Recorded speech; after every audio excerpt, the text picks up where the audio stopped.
Bonjour à tous, aujourd'hui nous allons voir comment faire pour conjuguer au subjonctif présent et au subjonctif passé.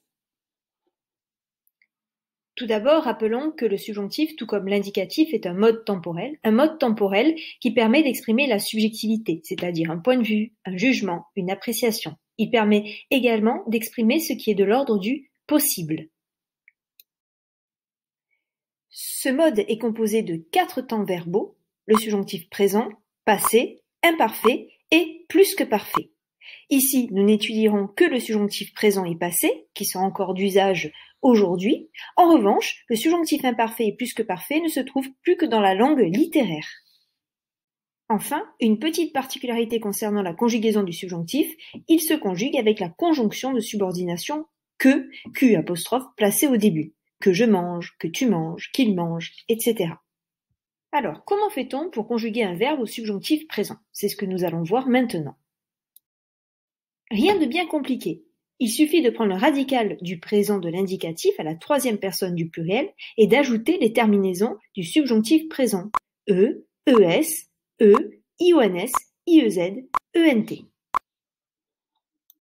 Voici ce que cela donne avec un verbe du premier groupe comme parler. Je prends le radical de la troisième personne du pluriel au présent de l'indicatif, parle, P-A-R-L, puis je rajoute les terminaisons du subjonctif, que je parle E, que tu parles ES, qu'il parle E, que nous parlions IONS, que vous parliez IEZ et qu'il parle ENT.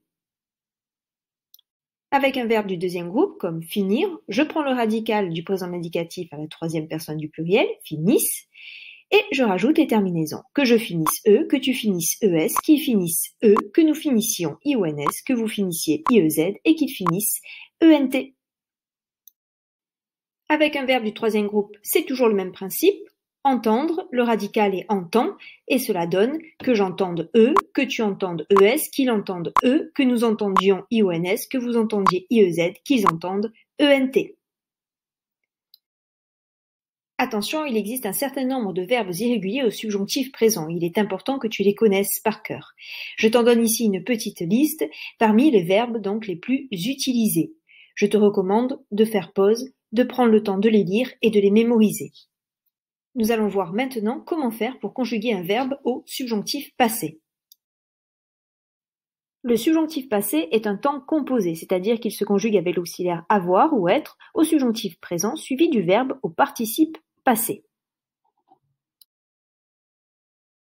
Et cela donne que j'ai, que tu aies, qu'il ait, que nous ayons, que vous ayez, qu'ils aient, c'est-à-dire l'auxiliaire avoir au subjonctif présent en violet, suivi des verbes au participe passé en jaune, parler, premier groupe, fini, deuxième groupe, entendu, troisième groupe. Avec l'auxiliaire être, c'est le même principe, que je sois, que tu sois, qu'il soit, que nous soyons, que vous soyez, qu'il soit, c'est-à-dire l'auxiliaire être subjonctif présent en violet, suivi des verbes au participe passé. Par exemple, écouter pour le premier groupe, averti, deuxième groupe, pris ou prise, troisième groupe.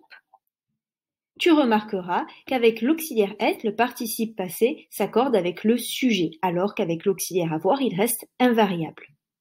C'est pour cela que j'ai ajouté un E ou un S qui marque le féminin ou le pluriel en fonction de l'accord avec le sujet.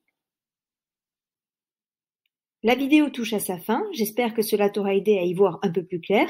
Je te remercie en tout cas pour ton écoute et te dis à bientôt.